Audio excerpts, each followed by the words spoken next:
There are concerns over the prospect of a military offensive in Rafah, with the international community warning of a catastrophe should the city be bombarded.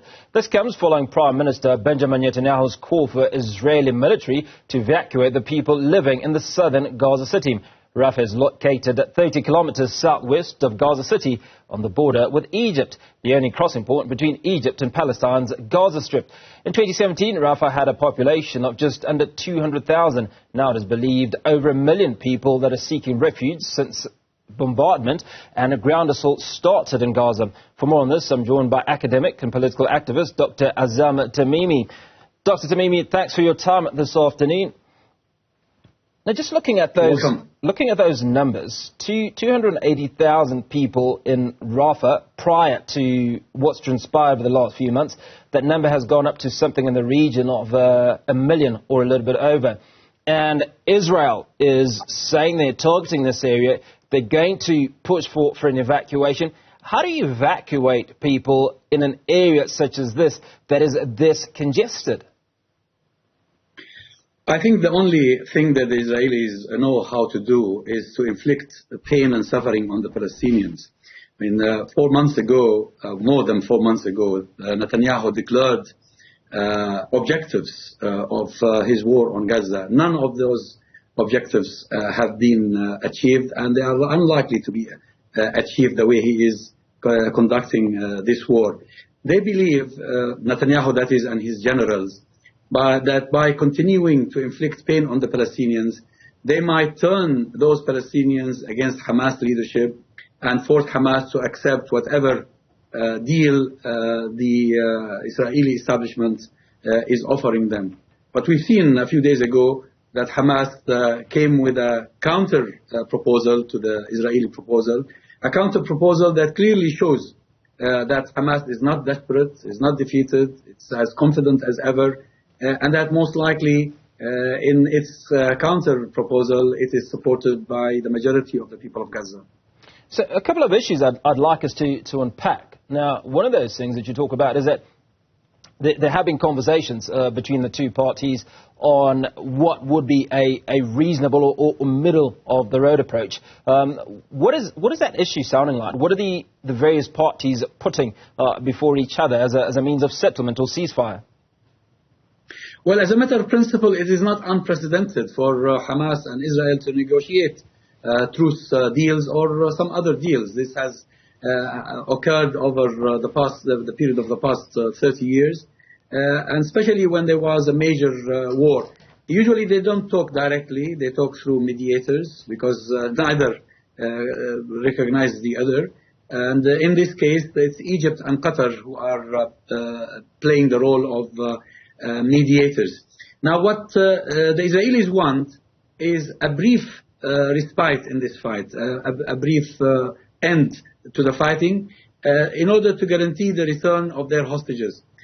Whereas Hamas sees a ploy in this to get the hostages and then resume the war again, and this is no starter for them. So what Hamas is saying, if you want us to agree to a deal, it has to be a permanent end to this aggression on Gaza, the complete withdrawal of Israeli troops from the Gaza Strip, freedom of movement for the people so that they can go back home to their houses and begin the process of rebuilding their homes, of course, plus allowing aid to come in. Dr. Tamimi, you've talked about Hamas's position, and you've said that they're pretty confident. It's almost business as usual, you seem to suggest. But 28,000 Palestinians have been killed in the last 4 months. How many Hamas officials have died in this?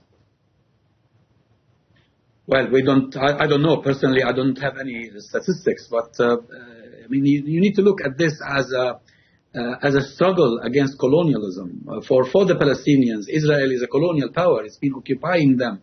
It's been imposing a siege on them, denying them the freedom to bring even milk for the children and medications for people who are needing them. So the Palestinians have been struggling, and like every other struggle, I mean, the struggle of the South African people against apartheid, the struggle of the Vietnamese people against American, the struggle of the Algerian people against French colonialism. Of course, you pay a price.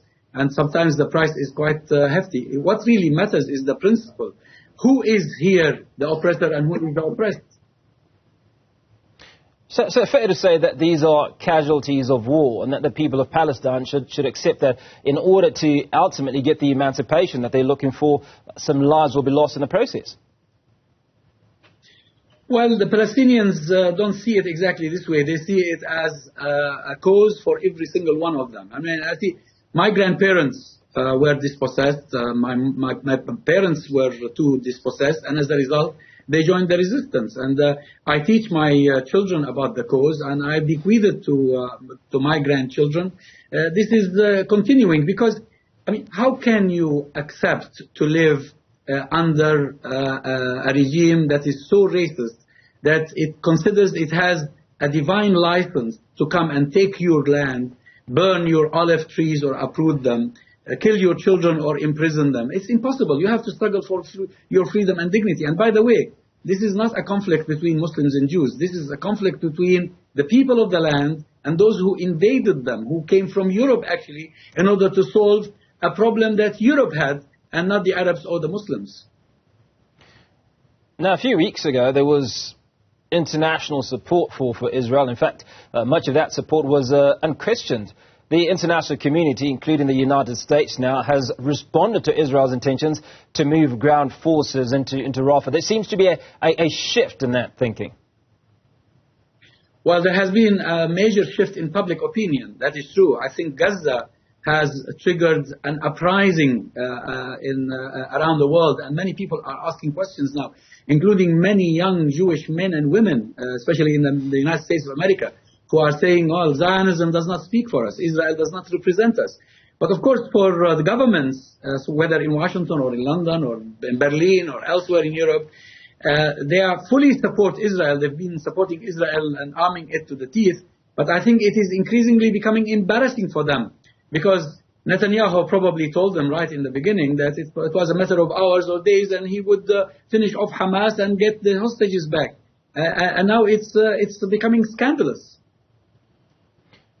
So you raised two important issues, and that's the vision that Benjamin Netanyahu, certainly the Israelis, had on how long it would take to deal with Hamas. Do you foresee a situation where they completely eradicate the influence of Hamas in Gaza, or is this too far-fetched? Well, Hamas is not a person, is not even an organization. Hamas is an idea. What is the idea here? The idea is that the people of Palestine have been under occupation and under siege. So if Hamas is gone as an organization, or if its leaders are assassinated, the problem remains. The problem is with occupation. And this is what decision makers around the world, especially in the West, are refusing to recognize, refusing to concede. It can be resolved. This conflict can easily be resolved if you end occupation. Dr. Tamimi, appreciate your time. Dr. Azzam Tamimi, academic and political activist, unpacking for us those issues around Hamas and certainly what Israel plans to do in further occupation.